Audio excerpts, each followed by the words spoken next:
Bonjour tout le monde et parlons Pologne. Dans cette vidéo, je vais parler de la géographie de la Pologne. Si l'histoire vous intéresse, j'en parle dans une autre vidéo concentrée sur ce sujet. La Pologne, c'est le pays des Polonais, et les Polonais, c'est le peuple des plaines. C'est l'étymologie de ce peuple, et c'est véridique car la Pologne est un pays de plaines. Géographie physique. En Pologne, on trouve des montagnes au sud, à la frontière slovaque, et d'autres à la frontière tchèque, et plus précisément en Bohême. C'est ce qu'on appelle les Sudètes. En Slovaquie, c'est les Carpates, et plus précisément la chaîne des Tatras, la zone la plus haute des Carpates. On y trouve le point culminant de Pologne, le Rysy, partagé avec la Slovaquie. Mais ce n'est pas le point culminant de Slovaquie, on parle aussi des Beskides pour désigner tout le relief frontalier. Et le reste, c'est des plaines qui vont du monde allemand au monde slave oriental. Dans ces plaines, on trouve un grand fleuve, la Vistule. Elle part des montagnes au sud, puis se jette dans la Baltique au nord. Elle traverse tout le pays et les deux principales villes, Varsovie et Cracovie. Elle se jette non loin du principal port, Gdansk, 6e ville du pays. L'autre fleuve important est l'Odra, ou l'Oder, où on trouve la 3e ville du pays, Wrocław. La Warta est un affluent important qui traverse la Pologne, on y trouve la ville de Poznań, 5e du pays. La Noteć, rivière qui se jette dans la Warta, longe la Pologne d'est en ouest. Et grâce à un canal au niveau de Bydgoszcz, les deux bassins versants de la Vistule et de l'Odra sont reliés. Ces deux bassins versants forment 90% du territoire de la Pologne. Géographie ethnique. Vous le savez sûrement, la Pologne a vu ses frontières évoluer au fil des siècles. Avant la Seconde Guerre mondiale, Varsovie était située dans le centre du pays, plutôt à l'ouest. Alors qu'aujourd'hui, la capitale est clairement à l'est. Il y a toute une zone qui est actuellement polonaise, mais qui était allemande avant la Seconde Guerre mondiale. Et une zone qui est actuellement biélorusse, mais qui était polonaise. Donc on peut se demander quel territoire était réellement polonais ou pas. Aujourd'hui en Pologne, toutes les villes sont ethniquement polonaises à 90%. Mais ce n'était pas le cas par le passé.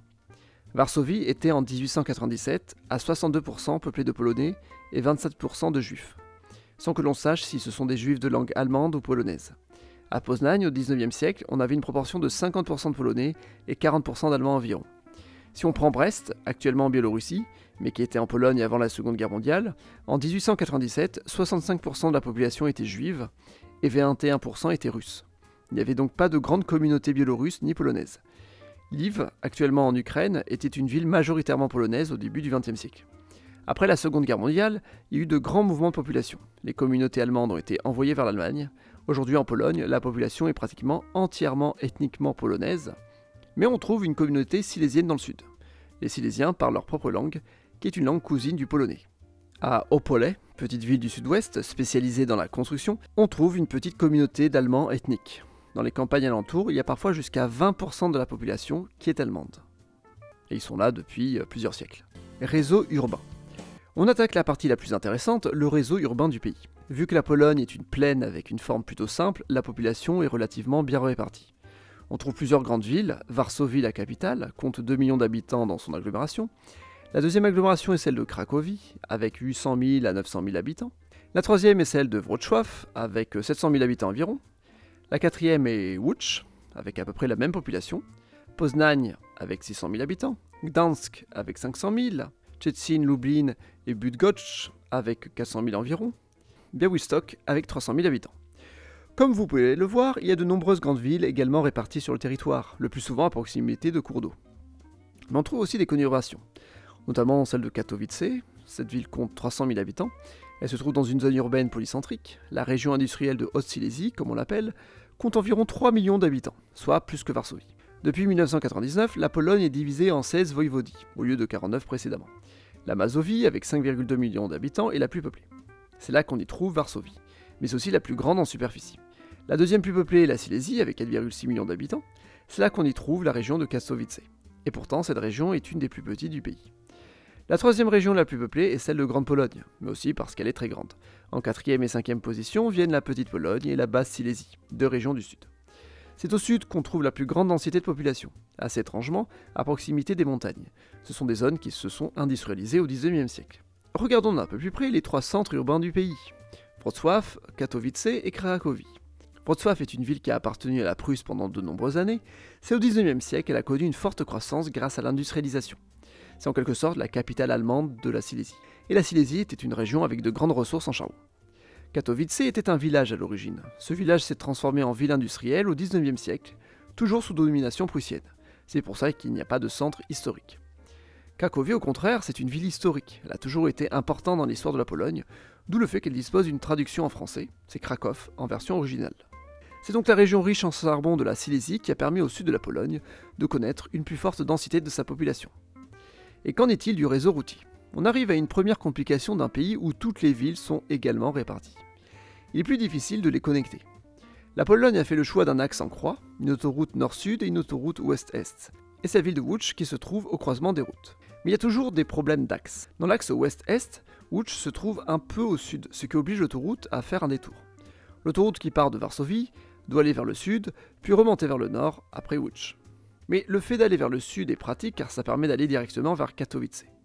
Mais ce n'est pas si utile car une autoroute parallèle a déjà été construite pour relier directement le sud de Łódź et aller vers Katowice.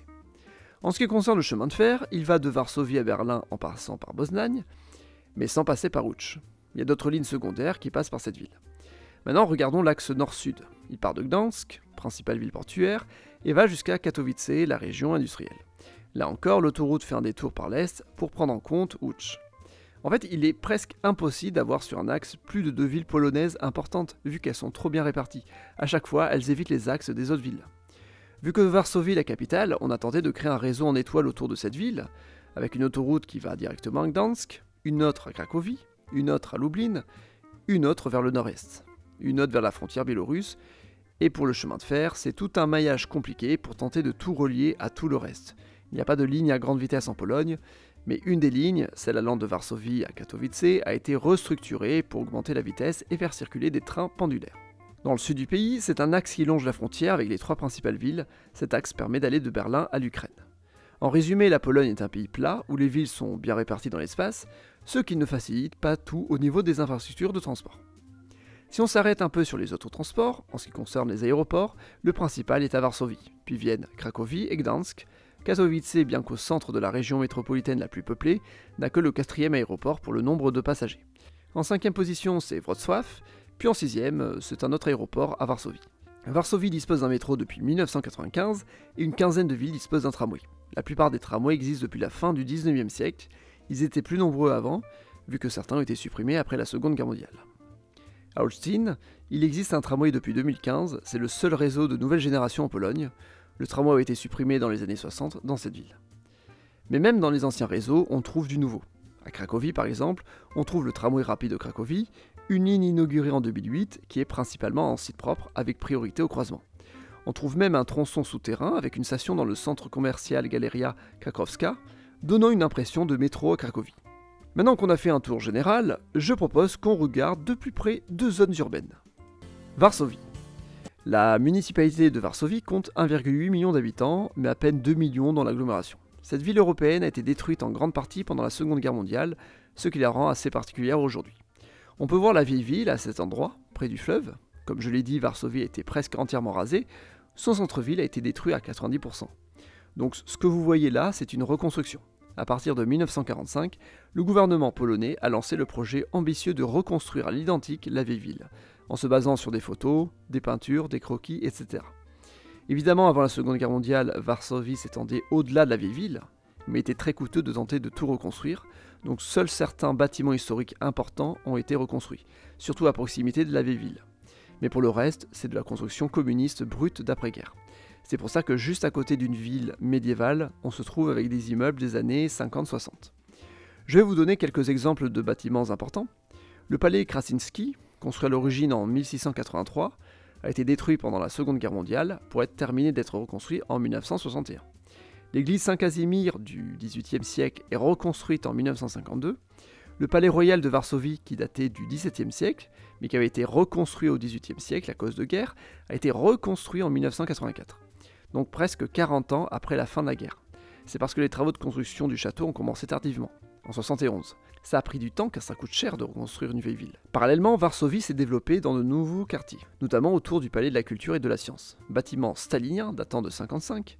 Après le communisme, le gouvernement ne savait pas quoi faire de ce bâtiment qui avait une symbolique trop stalinienne. Finalement, il a été maintenu et d'autres gratte-ciels ont vu le jour à Varsovie. Ce n'est qu'en 2021 qu'un gratte-ciel a osé dépasser le palais de la culture. Le tout forme un grand quartier d'affaires, plutôt gratte-cieleux pour une ville européenne. Gdańsk. Gdańsk est la ville portuaire par excellence. Si j'en parle, c'est parce qu'elle fait partie de la Trójmiasto. une zone multi-urbaine autour de 3 villes, comme l'indique le nom, Gdansk, Sopot et Gdynia. Sopot est une petite ville comparée aux deux autres, mais elle permet de faire le lien entre leurs urbanisations. On trouve d'autres municipalités autour, formant une aire urbaine millionnaire. Gdansk est une ville très allemande jusqu'à la Seconde Guerre mondiale. Elle avait le statut de ville libre et sa vieille ville a été détruite pour être reconstruite dans l'après-guerre. Comme à Varsovie, Gdynia, quant à elle plus récente, s'est surtout développée à l'époque de la ville libre de Gdansk, appelée Danzig par les Allemands. Aujourd'hui, tout est planifié pour faire de cette aire urbaine une monade. Gdansk et Gdynia ont les premiers et troisièmes plus gros ports de Pologne, mais ça reste une porte d'entrée vers la Pologne seulement, car il est peu utile pour un bateau d'aller jusqu'à Gdansk. Le deuxième port du pays est à Szczecin. La métropole de trois villes reste un acteur majeur économique en Pologne. Économie. On vient de voir deux grands centres économiques, Varsovie la capitale et Gdansk le grand port. L'autre grand port est Szczecin. Quant aux villes industrielles de la Silésie, ce sont Wrocław et Katowice. Et à côté, toujours dans le sud, on a Cracovie, une des villes les plus riches du pays.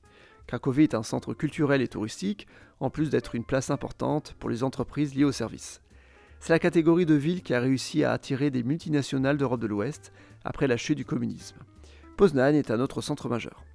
Ce qu'on peut remarquer, c'est que les grandes villes économiques sont surtout situées à l'ouest, les territoires qui ont été prussiens par le passé. Ils ont connu un meilleur développement économique. Voilà pourquoi on parle de Pologne A et Pologne B, pour désigner les différences économiques et culturelles que l'on retrouve entre la Pologne qui a été prussienne et la Pologne qui a été russe ou autrichienne. La région la plus riche en PIB par habitant est celle de Varsovie. Et évidemment, les régions les plus pauvres sont celles qui sont le plus à l'est. La plus pauvre de toutes est la Voïvodie des Basses-Carpates. Sa capitale est Rzeszów. Son économie s'est principalement développée à l'époque communiste. Pendant longtemps, elle a été sous domination autrichienne, ce qui n'a pas aidé, l'Autriche n'ayant pas vraiment développé l'économie des régions polonaises. Mis à part l'économie, la différence Pologne A et B se retrouve surtout dans les résultats politiques. On vote bien plus à l'extrême droite dans la Pologne de l'Est. Et bien voilà, c'est tout ce que j'avais à dire sur la Pologne, ce pays bien plat.